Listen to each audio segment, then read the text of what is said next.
بسم اللہ الرحمن الرحیم۔ کتاب شرح چہل حدیث از امام خمینی رحمۃ اللہ علیہ، 13ویں حدیث۔ ترجمہ۔ علی بن سعید کہتے ہیں، میں نے حضرت امام موسیٰ کاظم علیہ السلام سے پوچھا، خداوند عالم کے اس ارشاد کا کیا مطلب ہے؟ اعوذ باللہ من الشیطان الرجیم ومن یتوکل علی اللہ فہو حسبہ۔ فرمایا، خدا پر بھروسہ کرنے کے درجات ہیں۔ ایک تو یہ ہے کہ اپنے تمام کاموں میں خدا پر بھروسہ کرو، اس نے تمہارے ساتھ جو کچھ بھی کیا اس پر خوش رہو، اور یہ جان لو کہ تم سے وہ اپنے فضل و نیکی کو نہیں روکے گا، اور یہ جان لو کہ اس میں اسی کا فرمان ہے کہ اپنے امور کو اس کے سپرد کر کے اس پر بھروسہ کرو، اس امر اور دیگر امور میں خدا پر اعتماد رکھو۔ تشریح۔ حلال حل یعنی تل کے تیل بیچنے والے کو کہتے ہیں۔ ابو الحسن یا ابو الحسن اول سے امام موسیٰ کاظم علیہ السلام، ابو الحسن ثانی سے امام رضا علیہ السلام، اور ابو الحسن ثالث سے امام علی نقی علیہ السلام مراد لیے جاتے ہیں۔ توکل کے معنی ادرو لغت اظہار عاجزی اور اعتماد بر غیر کے ہیں۔ وَاتَّكَلْتُ عَلَى فُلَانٍ فِي أَمْرِي کا مطلب اعتمادتہ ہے، یعنی میں نے اس پر اعتماد کیا۔ اس کی اصل اوتکلت تھی۔ حسبہ کا مطلب محسبہ و کافی ہے، اس کے لیے یہی کافی ہے۔ یعلوک اللہ سے ہے، یعلو الو، جس کے معنی تقصیر کے ہیں۔ البتہ بعض علماء نے جب دو مفعولوں کی طرف متعدی ہوتا ہے تو منع کے معنی کے لیے ہوئے ہیں۔ یہ مطلب بھی اچھا ہے، اس سے معنی سلیس ہو جاتے ہیں، لیکن یہ لازمی نہیں ہے، بلکہ تقصیر کے معنی بھی درست ہیں، جیسا کہ صحاح سے بھی اس کے خلاف کا استفادہ ہوتا ہے۔ صاحب صحاح کہتے ہیں، الا یعلو ای قصر و فلان لا یعلو کا نصح۔ اس سے پتہ چلتا ہے کہ دو مفعولوں کی طرف متعدی بھی اس معنی میں آتا ہے۔ توکل کا مطلب تفویض کے علاوہ ہے، اور توکل و تفویض دونوں رضا اور وثوق کے متضاد ہیں۔ ہم بعد میں انشاءاللہ اس کو بیان کریں گے۔ حدیث کی ضروری چیزوں کو ہم چند فصلوں میں بیان کریں گے۔ پہلی فصل، توکل اور اس کے درجات کا بیان۔ مختلف مسلکوں کے اعتبار سے توکل کی مختلف تعبیریں کی گئی ہیں جو معنی کے اعتبار سے ایک دوسرے کے قریب ہیں۔ چنانچہ صاحب منازل السائرین فرماتے ہیں، التوکل قلۃ الامر کلہ الی مالکہ والتعویل علی وکالتہ۔ توکل کا مطلب تمام امور کو ان کے مالک کے حوالے کر دینا اور اس کی وکالت پر بھروسہ کرنا ہے۔ بعض عرفاء نے کہا ہے، توکل کا مطلب بدن کو بندگی میں ڈال دینا اور قلب کا ربوبیت سے تعلق پیدا کر لینا ہے۔ بعض لوگوں نے کہا ہے، توکل بر خدا کا مطلب یہ ہے کہ بندہ اپنی تمام امیدوں کو مخلوق خدا سے قطع کر لے۔ خلاصہ کلام یہ ہوا کہ تمام معانی آپس میں ایک دوسرے سے قریب ہیں اور کسی مفہوم کے بارے میں بحث کرنا ضروری نہیں ہے، اور جو بات کہنے کی ہے وہ یہ ہے کہ بندوں کے اختلاف مقام کی وجہ سے ان کے درجے بھی مختلف ہوں گے، اور چونکہ توکل کے درجات کا علم بندوں کی معرفت پروردگار جل جلالہ کے درجات علم پر موقوف ہے، اس لیے ہم اس کے ذکر کرنے پر مجبور ہیں۔ لہٰذا آپ کو یہ معلوم ہونا چاہیے کہ اصول معارف میں سے ایک بات یہ بھی ہے کہ ربوبیت اور مالکیت کا علم حق ہے، اور کیفیت تصرف تمام امور کے اندر یہ بھی ذات مقدس کا حق ہے۔ اس بات کو تسلیم کیے بغیر سالکین کے مقامات حاصل نہیں ہو سکتے، اور ہم اس بحث میں علمی انداز سے داخل نہیں ہوں گے، کیونکہ علمی انداز سے اس بحث کا چھیڑنا جبر و تفویض کی تحقیق پر موقوف ہے، اور یہ بات اس کتاب کے مناسب نہیں۔ لہٰذا صرف لوگوں کے درجات معرفت کیا ہیں اس کو بیان کریں گے۔ ذات مقدس پروردگار عالم کے بارے میں لوگوں کی معرفت بہت ہی مختلف اور متفاوت ہے۔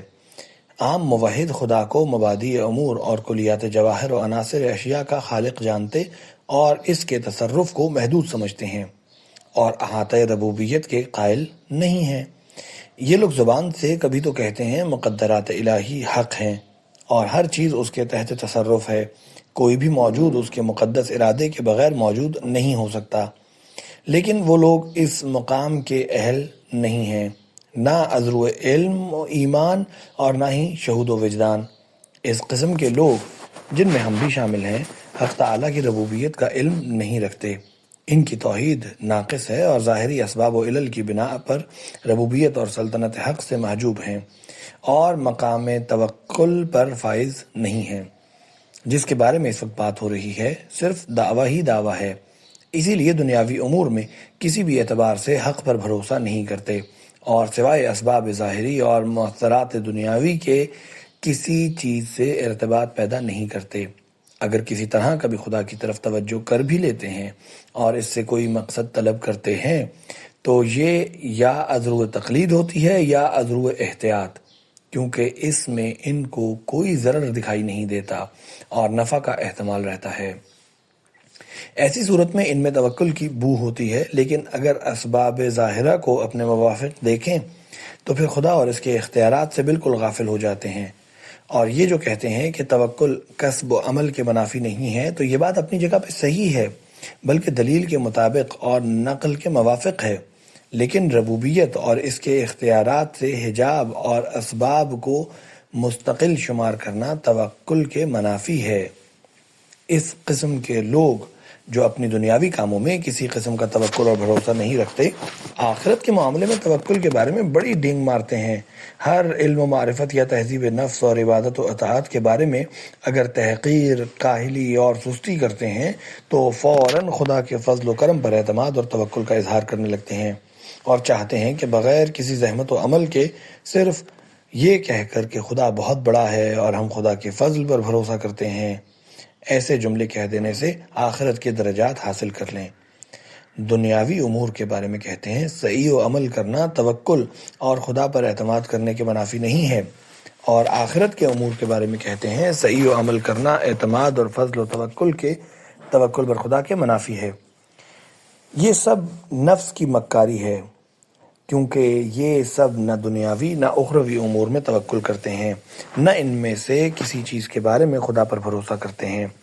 بس چونکہ دنیاوی امور کو اہمیت دیتے ہیں اس لیے اسباب کا سہارا لیتے ہیں اور حق تعالیٰ اور اس کے اختیارات پر اعتماد نہیں کرتے۔ اس کے برعکس آخرت کے کاموں کو چونکہ اہمیت نہیں دیتے اور یوم معاد اور اس کی تفصیل پر حقیقی ایمان نہیں رکھتے، اس لیے بہانے بناتے ہیں۔ کبھی کہتے ہیں خدا بہت بڑا ہے اور اس پر بھروسہ کرتے ہیں، کبھی شفاعت کرنے والوں کی شفاعت کا سہارا لیتے ہیں، حالانکہ یہ تمام چیزیں سوائے زبانی جمع خرچ اور بے مفہوم باتوں کے علاوہ ان کے نزدیک کچھ نہیں ہے۔ دوسرا طبقہ ان لوگوں کا ہے جو دلیل یا نقل کے ذریعے سے عقیدہ رکھتے ہیں اور تصدیق کرتے ہیں کہ خدا مقدر امور اور مسبب اسباب ہے اور دنیائے وجود پر اثر انداز ہوتا ہے، اس کی قدرت اور اس کا تصرف غیر محدود ہے۔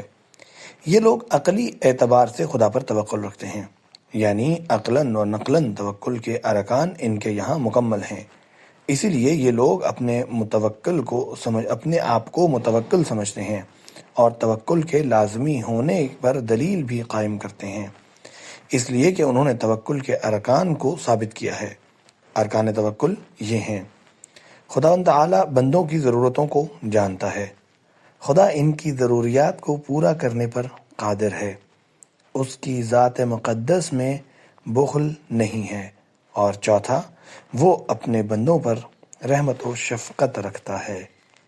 لہٰذا اس کا لازمہ ہے کہ ایسے خدا پر جو عالم و قادر اور غیر بخیل ہے، بندوں پر رحیم ہے اور اس پر بھروسہ کیا جائے، کیونکہ وہ ان کے مفادات پر نگاہ رکھتا ہے اور کسی بھی مفاد کو نقصان پہنچنے نہیں دیتا، اگرچہ خود بندے مصلحت اور مفسدہ میں تمیز نہیں کر سکتے۔ یہ گروہ اگرچہ عذر و علم متوکل ہے، لیکن ایمان کے مرتبے پر اس کے افراد نہیں پہنچے ہیں، اسی لحاظ سے امور میں متزلزل ہیں۔ ان کی عقل اور دل میں کشمکش ہے، عقل مغلوب ہے، کیونکہ اس گروہ کے دل تو اسباب سے متعلق ہوتے ہیں اور تصرف حق سے محجوب ہوتے ہیں۔ تیسرا گروہ ان لوگوں کا ہے جو تصرف حق کو مخلوقات کے اندر دلوں تک پہنچاتے ہیں۔ ان کے دل اس بات پر ایمان لاتے ہیں کہ مقدر امور حق تعالی ہے اور وہی مالک اشیاء اور بادشاہ ان لوگوں نے قلم عقل سے اپنے دلوں کی تختیوں پر ارکان توکل کو لکھ لیا ہے۔ یہ گروہ مقام توکل کا مالک ہے، لیکن مراتب اور درجات ایمان کے سلسلے میں اس گروہ کے اندر بھی بہت اختلاف ہے، یہاں تک کہ یہ اطمینان و کمال کے درجے تک پہنچ جائے۔ جب ایسا ہو جائے تبھی دلوں میں توکل کا کامل درجہ ظاہر ہوتا ہے اور اسباب کے ساتھ تعلق و دلبستگی پیدا نہیں ہوتی۔ ان لوگوں کے دل مقام ربوبیت تک دست انداز ہو جاتے ہیں اور اس پر اطمینان و اعتماد پیدا کر لیتے ہیں، جیسا کہ اس عارف نے توکل کی تعریف میں کہا، بدن کو راہ عبودیت میں ڈال دینا اور قلب کا ربوبیت سے متعلق کر دینا توکل ہے۔ یہ تمام چیزیں جو ذکر کی گئی یہ اس صورت میں ہیں کہ قلب کثرت افعالی کے مقام میں واقع ہو، ورنہ وہ مقام توکل سے گر جائے گا اور مقصود سے خارج ہو جائے گا۔